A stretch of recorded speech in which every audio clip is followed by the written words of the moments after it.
Over the course of the last several videos, we've been taking a closer look at the interaction that David has with a married couple, Nabal and Abigail. And what we've been learning from them is how we handle the interactions we have with other people, how not to, and maybe how to. Some places where we can improve, and some things we may go, we need to stop doing that or start doing this. So what I want to do today is do a really quick recap of what we've already covered, just in case you've missed any of those other videos. It sets us up for where we are today. We're going to take a closer look at Abigail and how she responds to the complicated situation that she is in. So let's begin with Nabal really quick. He's a wealthy guy. Just to summarize, he's kind of a jerk, but he's a really wealthy guy, has lots of sheep and shepherds, and they're out in the fields taking care of business. And David is on the run from Saul, and he and his men are actually living in the same vicinity as Nabal's shepherds. And so Nabal's shepherds, they actually, kind of cross paths with David's men, and David's men are good to them. They don't abuse them. They don't steal from them. And David said to Nabal, hey, can you offer me some supplies for my men? And basically he's asking him, can you do something good for me? And Nabal's response to that was, no. Basically, I'm not helping you. And so what you quickly glean from that is between David and Nabal is David was good to Nabal, and Nabal replied with evil. He responded to the good with evil. And so David gets that news that Nabal's like, I'm not helping you at all. And David's like, man, I've been good to this guy, and he's responding to me with evil. So David's response to the evil is with evil. He's like, well, I'm going to get my guys together, 400 of you, strap on your swords, let's go slaughter Nabal's family. So David's response to the complicated interactions that he has is it's not good for evil or evil for good, it's evil for evil. It's getting even. He's going to settle the score with Nabal, which brings us right up to speed, which today, again, we're going to be looking at Abigail and her response is she's kind of like in the middle of all of this increasingly complicated situation. So we're going to take a closer look at her. So we're going to grab our Bibles and we're going back to 1 Samuel chapter 25. I want you to pay special attention to Abigail's interaction that she has with Nabal and that she has with David. And we'll unpack some of that here this morning. So again, 1 Samuel chapter 25. We'll begin reading at verse 14. We're going to cover quite a bit of scripture here today, so just stay with me. It'll be on the screen here in front of you. One of the servants told Abigail, Nabal's wife, David sent messengers from the wilderness to give our master his greetings, but he hurled insults at them.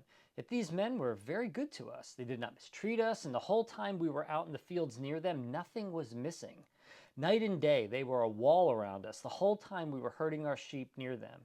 Now think it over and see what you can do, because disaster is hanging over our master and his whole household.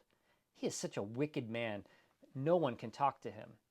Abigail acted quickly. She took 200 loaves of bread, 2 skins of wine, 5 dressed sheep, 5 seahs of roasted grain, and 100 cakes of raisins, and 200 cakes of pressed figs, and loaded them on donkeys. Then she told her servants, go on ahead, I will follow you. But she did not tell her husband Nabal. As she came riding her donkey into the mountain ravine, there were David and his men descending towards her, and she met them. David had just said, it's been useless, all my watching over this fellow's property in the wilderness so that nothing of his was missing. He has paid me back evil for good. May God deal with David, be it ever so severely, if by morning I leave one male of all who belong to him. When Abigail saw David, she quickly got off her donkey and bowed down before David with her face to the ground. She fell at his feet and said, pardon your servant, my lord, and let me speak to you. Hear what your servant has to say. Please pay no attention to my lord, to that wicked man Nabal. He's just like his name. His name means fool, and folly goes with him. As for me, your servant, I did not see the men my lord sent. And now, my lord, as surely as the Lord your God lives, and as you live, since the Lord has kept you from bloodshed and from avenging yourself with your own hands, may your enemies and all who are intent on harming my lord be like Nabal. And let this gift, which your servant has brought to my lord, be given to the men who follow you. Please forgive your servant's presumption. The Lord your God will certainly make a lasting dynasty from my lord, because you fight the Lord's battles, and no wrongdoing will be found in you as long as you live. Even though someone is pursuing you to take your life, the life of my lord will be bound securely in the bundle of the living by the Lord your God. But the lives of your enemies he will hurl away as from the pocket of a sling. when the Lord has fulfilled my Lord every good thing he promised concerning him and has appointed him ruler over Israel. My Lord will not have on his conscience the staggering burden of needless bloodshed or having avenged himself. And when the Lord your God has brought my Lord success, remember your servant. David said to Abigail, Praise be to the Lord, the God of Israel, who has sent you today to meet me. May you be blessed for your good judgment and for keeping me from bloodshed this day and from avenging myself with my own hands. Otherwise, as surely as the Lord, the God of Israel lives, who has kept me from harming you, if you had not come quickly to meet me, not one male belonging to Nabal would have been left alive by daybreak. Then David accepted from her hand what she had brought to him and said, Go home in peace. I have heard your words and granted your request.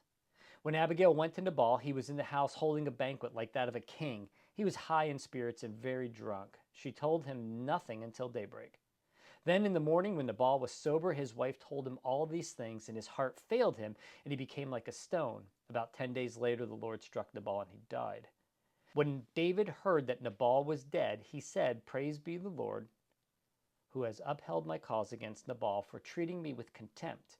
He has kept his servant from doing wrong and has brought Nabal's wrongdoing on his own head. Then David sent word to Abigail, asking her to become his wife. His servants went to Carmel and said to Abigail, David has sent us to you to take you to become his wife. She bowed down with her face to the ground and said, I'm your servant, and I'm ready to serve you and wash the feet of the Lord's servants. Abigail quickly got on a donkey and, attended by her 5 female servants, went with David's messengers and became his wife. So what do we know about Abigail? Well, that's a great question. One of the things we didn't cover, if you go back to 1 Samuel chapter 25, verse 3, tells us she was intelligent and beautiful.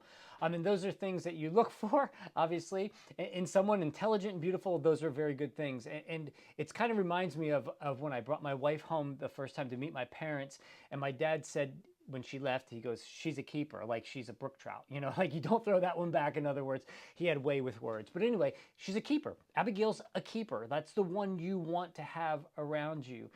And David picks up on that. So we get that. She's intelligent, she's beautiful, but I don't think those words do her justice. Matter of fact, over the course of these 20 plus verses that we covered here, you see deeper that it's more than just intelligent and beautiful. There is a wisdom that Abigail has that goes beyond most people. And she has this wisdom in these very difficult and complicated situations, these human relationships that sometimes are beyond our own understanding. And what I want to do today is just unpack a little bit of that, because there's a lot here, but see how you and I can then emulate her, that we can imitate what she does and how she handles some of these more, again, complicated human relationships that we have. I do want you to notice that Nabal's servants didn't go to Nabal with this news of what David's about to do, returning evil for evil. They actually go to Abigail, which is a whole other topic, which we won't get into, but we will cover that on our Monday night small group covering this particular topic. So what we can learn from Abigail and her interactions with others is her wisdom. And we're going to see the depth of that. Looking at verses 17 and the very beginning of verse 18. Look again at those. Now think it over and see what you can do, because disaster is hanging over our master and his whole household. He is such a wicked man that no one can talk to him. And then the very beginning of verse 18 says, Abigail acted quickly. So here's my question. The servant said, think it over. And then the beginning of verse 18 says, Abigail acted quickly. Where was the thinking over? I mean, she just went right to action. There was no wasting any time here. She just jumped in both feet. And what you see here is this is her wisdom starting to come to the surface. Abigail understood when to act quickly. This is wisdom. This is like next level wisdom right here. She knows when to act and she knows when to pause.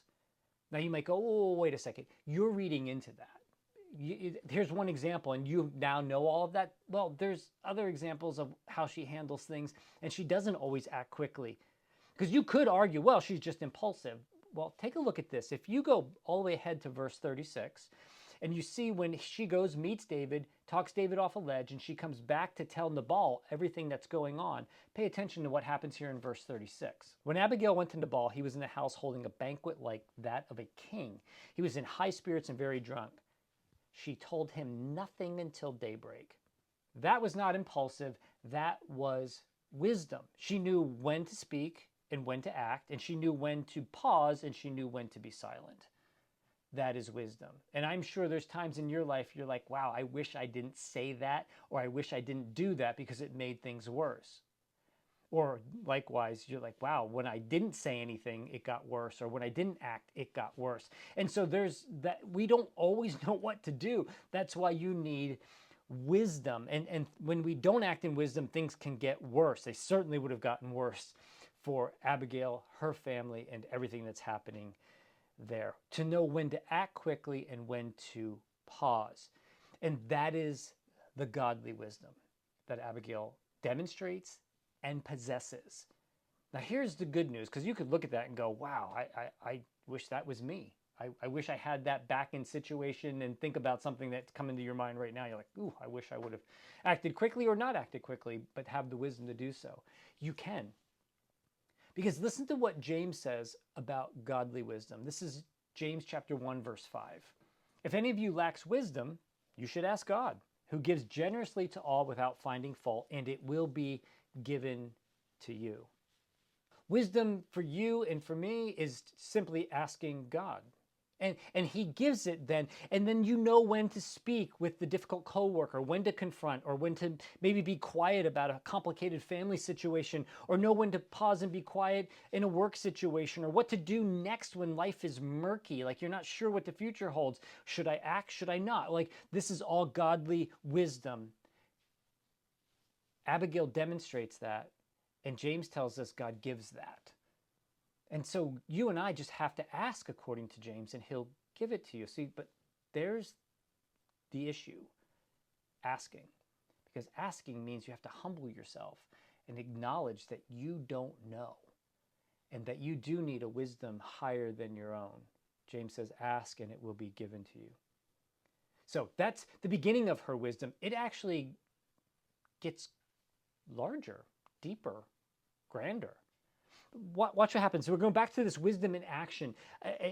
What does she do? Well, the overarching response to the evil that David is coming to kill, he's coming to kill, she responds to that evil with good. Take a look. David's coming with evil, and she brings them gifts. That's good for evil. Now, the ball was evil for good. David was evil for evil, and Abigail replies with good for evil. Look at verses 18 and 19 again. Abigail acted quickly. She took 200 loaves of bread, 2 skins of wine, 5 dressed sheep, 5 seahs of roasted grain, 100 cakes of raisins, and 200 cakes of pressed figs, and loaded them on donkeys. Then she told her servants, "Go on ahead, I'll follow you." But she did not tell her husband Nabal. Again, David at this point is coming to repay evil for evil, and she brings them gifts. Like, this is good for evil. She brings them supplies. She brings them the supplies that they kind of had requested, that David had requested before. The request David made of Nabal, she's kind of fulfilling it. And what I want you to note here, just a little bit of a side note, is there is danger involved here in what she is doing. This is why wisdom is so important. Make no mistake about it, there is danger involved. There are 400 armed men coming. Abigail goes to them armed with good. That's her response to all of this. And she courageously faces them, armed with nothing other than good. And so we see this, you have to have wisdom to have that kind of courage and guts. And not only does Abigail have wisdom, but she has a heart for God, because this is exactly what Jesus tells you and me the way we are to live our lives. Look at Luke chapter 6, verse 27 and 28. But to you who are listening, I say, love your enemies and do good to those who hate you. Bless those who curse you. Pray for those who mistreat you. That is returning good for evil. The good for evil. The evil that has been done to you, to respond with good. It takes courage. It takes wisdom. So she brings them gifts, and you're like, okay, that's good. But there's another good that's even more significant that happens in all of this. Because the gifts aren't what changed his life. That's not what changed David's perspective. He's bent on vengeance. It's not the gifts. What changed David from vengeance to mercy, it was this next level good. I'll use a a made-up English word, gooder, right? I mean, that's like from second grade. I used to say gooder, but it's something that's better. It's better than good, and that's what she replies with here. It's more than the gifts. It's a deeper good that she offers the evil that's coming at her. And what that is she saw the best in David. She saw who God saw him as, what he created him for. She saw the better of David, of who he could be. She reminded him of who he was in God's plan for his life. Look at verses 28 and 31 and you'll see that clearly. Please forgive your servant's presumption. The Lord your God will certainly make a lasting dynasty for my Lord, because you fight the Lord's battles, and no wrongdoing will be found in you as long as you live. Even though someone is pursuing you to take your life, the life of my Lord will be bound securely in the bundle of the living by the Lord your God. But the lives of your enemies he will hurl away as from the pocket of a sling. When the Lord has fulfilled for my Lord every good thing he promised concerning him, and has appointed him ruler over Israel, my Lord will not have on his conscience the staggering burden of needless bloodshed, or having avenged himself. And when the Lord your God has brought my Lord success, remember your servant. This is what Abigail says to David after she gives him gifts. This is the good, the real good. This is the wisdom good. Beyond just the physical things, she actually says, no, this is who God made you to be. This is who you are. And that's what she sees, and that's what she pulls to the surface and reminds David of who he is. God sees someone as David who's going to have a lasting dynasty. Abigail just reminds him of that. She sees him as what he isn't yet. And she reminds him of that.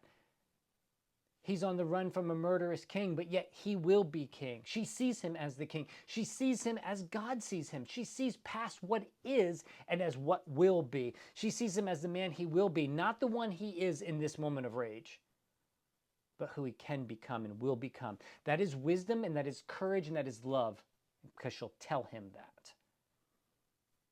She knows when to act.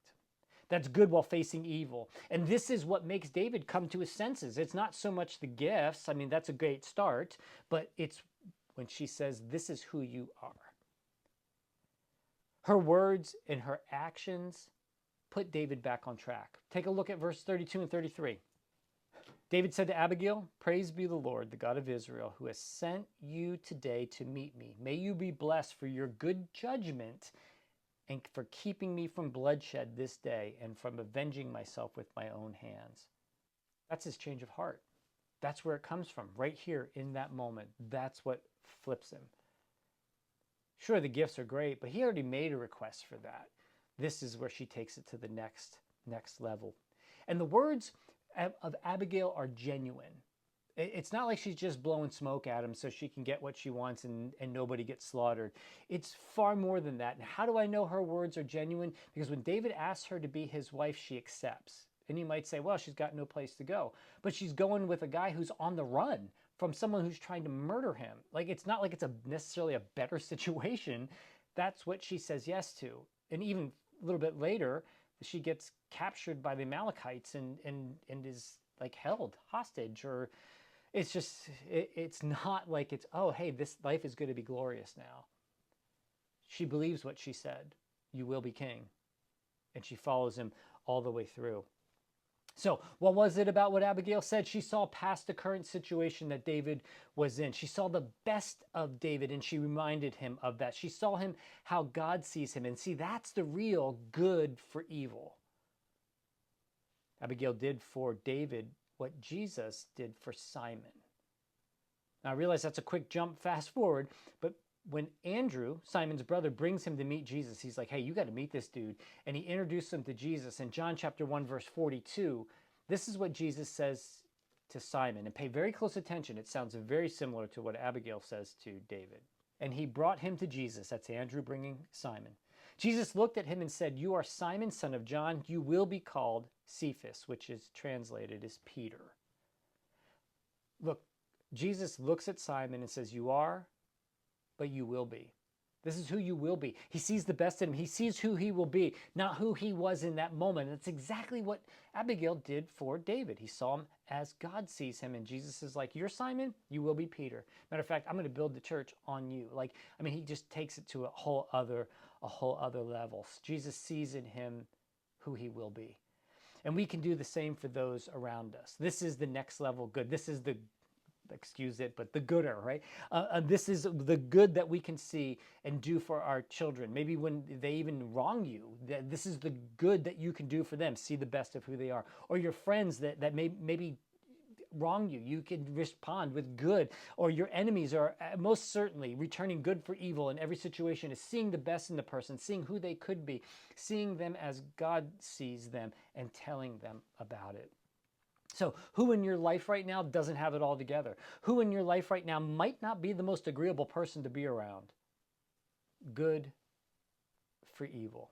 Can you do good to them? Can you do the gooder, seeing them like Abigail did? Not just about gifts, but seeing how Abigail saw the best in David, how Jesus saw what the potential of Simon to be Peter, to see who they could be, to see who God made them to be. Can you do that with that person at work that just drives you crazy? Can you do that in your home or your family? Can you do good to them?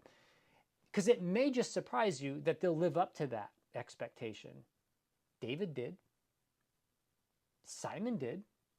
And maybe that person you're thinking of may as well, when you expect the best of them, when you expect God to work in their life, you see them the way that God sees them. They may just surprise you and live up to that expectation, but you won't know until you try.